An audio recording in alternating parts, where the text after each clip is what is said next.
Halo anak-anak, kembali lagi bersama Ibu Titin. Nah, kali ini Ibu Titin akan mengajarkan tentang kalimat efektif dan kalimat tidak efektif pada kelas 4 semester 1 Kurikulum Merdeka Bahasa Indonesia. Mari anak-anak kita bersama-sama belajar tentang kalimat efektif dan tidak efektif. Nah, agar kita mengetahui bagaimana cara menulis kalimat efektif dengan benar. Selanjutnya, apa sih itu kalimat efektif?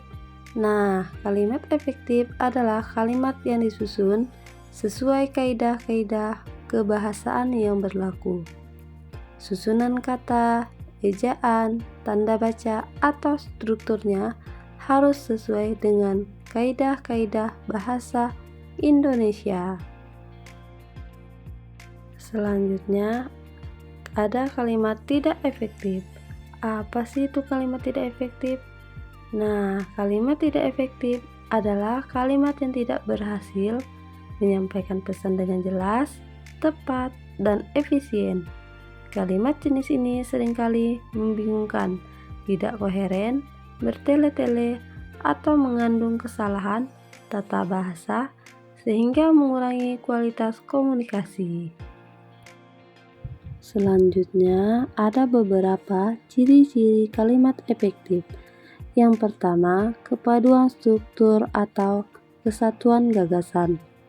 Kalimat efektif memiliki struktur yang jelas dan lengkap, mengandung subjek, predikat, dan jika perlu, objek serta keterangan. Setiap unsur kalimat terhubung secara logis dan kohoren. Yang kedua, ada kedudukan gramatikal yang tepat atau kebenaran gramatikal. Kalimat efektif mengikuti aturan tata bahasa yang benar, termasuk penggunaan tanda baca, ejaan, dan struktur kalimat. Nah, yang ketiga, kesepadanan. Terdapat keseimbangan antara unsur-unsur kalimat, terutama antara subjek dan predikat, serta keserasian antar bagian kalimat. Selanjutnya, yang keempat, kehematan. Kalimat efektif tidak menggunakan kata-kata yang tidak perlu, sehingga pesan disampaikan dengan ringkas dan padat. Yang kelima, ketepatan diksi. Pemilihan kata dalam kalimat efektif sesuai dengan konteks yang makna yang ingin disampaikan. Yang keenam, kejelasan makna. Kalimat efektif tidak menimbulkan karangan atau ambigu sehingga maknanya jelas dan mudah dipahami. Selanjutnya, yang ketujuh, kecermatan. Nah, kalimat efektif tidak mengandung kesalahan informasi sehingga pesan yang disampaikan akurat dan benar. Yang kedelapan, kelogisan. Kalimat harus logis dan masuk akal. Hubungan antara unsur kalimat harus sesuai dengan nalar dan penalaran yang benar. Nah, yang kesembilan, kevariasian.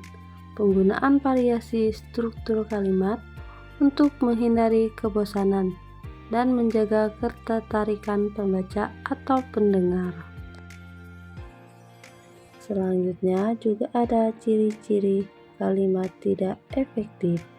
Nah, yang pertama, redundansi atau pengulangan yang tidak perlu, mengandung kata-kata atau frasa yang berulang-ulang sehingga membuat kalimat panjang dan tidak efisien. Yang kedua, ambiguitas atau makna yang tidak jelas atau ganda. Kalimat dapat ditafsirkan dengan lebih dari satu cara sehingga menggunakan pembaca atau pendengar. Yang ketiga, diksi yang tidak tepat, pemilihan kata yang salah, menggunakan kata-kata yang tidak sesuai dengan konteks atau makna yang dimaksud. Yang keempat, tata bahasa yang salah atau kekeliruan gramatikal, mengandung kesalahan tata bahasa seperti penggunaan subjek, predikat, objek, atau keterangan yang tidak tepat. Yang kelima, struktur kalimat yang tidak koheren. Bagian-bagian kalimat tidak terhubung secara logis sehingga sulit dipahami. Yang keenam, penggunaan tanda baca yang salah. Kesalahan dalam menggunakan tanda baca yang menyebabkan makna kalimat menjadi tidak jelas atau salah. Yang ketujuh, informasi yang tidak akurat atau tidak relevan. Mengandung informasi yang tidak benar atau tidak relevan dengan konteks pembicaraan.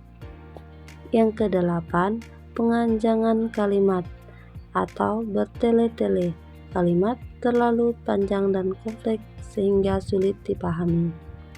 Yang kesembilan, ketidakmampuan dan ketidakselarasan. Kalimat tidak memiliki kesatuan antara unsur-unsur kalimatnya, sehingga tidak ada alur dan logis dan padu. Nah, di sini ada contoh perbedaan kalimat efektif dan kalimat tidak efektif. Nah, kalimat tidak efektif yang pertama, Zora itu berenang tidak bisa-bisa. Sedangkan kalimat efektif, Zora belum bisa berenang. Yang kedua, kalimat tidak efektif. Duta Pratama dan teman-teman mereka tinggal bersama-sama di Pulau Misoal, Raja Ampat di Papua Barat. Sedangkan kalimat efektif, Duta Pratama dan teman-temannya tinggal di Pulau Misoal, Raja Ampat di Papua Barat. Yang ketiga, kalimat tidak efektif. Biota laut yang terdapat di dalam laut ada beraneka ragam. Kalimat efektif, terdapat beraneka ragam macam biota di dalam laut. Yang keempat, kalimat tidak efektif. Sungai tempat mereka sering memancing, sekarang airnya kotor, lagi pula sudah dangkal.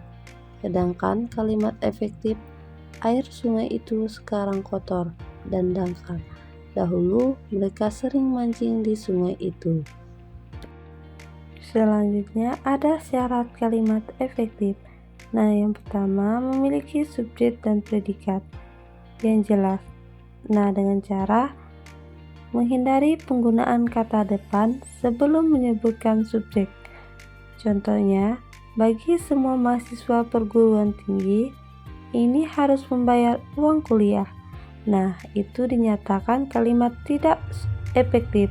Sedangkan kalimat efektif adalah semua mahasiswa perguruan tinggi ini harus membayar uang kuliah.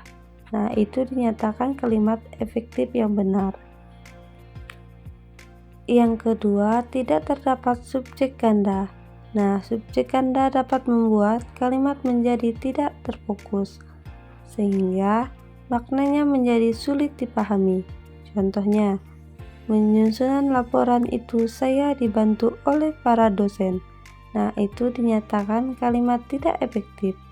Sedangkan kalimat efektif adalah dalam menyusun laporan itu saya dibantu oleh para dosen. Itu dinyatakan kalimat efektif.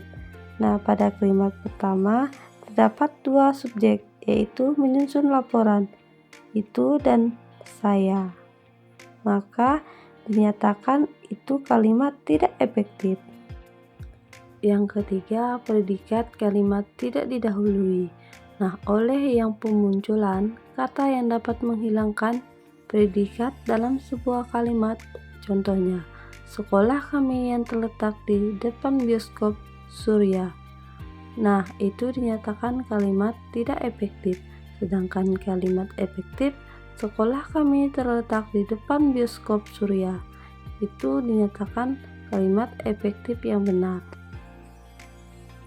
Yang keempat, kata hubung tidak dipakai pada kalimat tunggal. Kata hubung dipakai untuk membangun sebuah kalimat majemuk.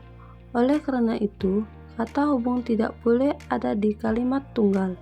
Contohnya, kami datang agak terlambat, sehingga kami tidak dapat mengikuti acara pertama. Nah, itu dinyatakan kalimat tidak efektif.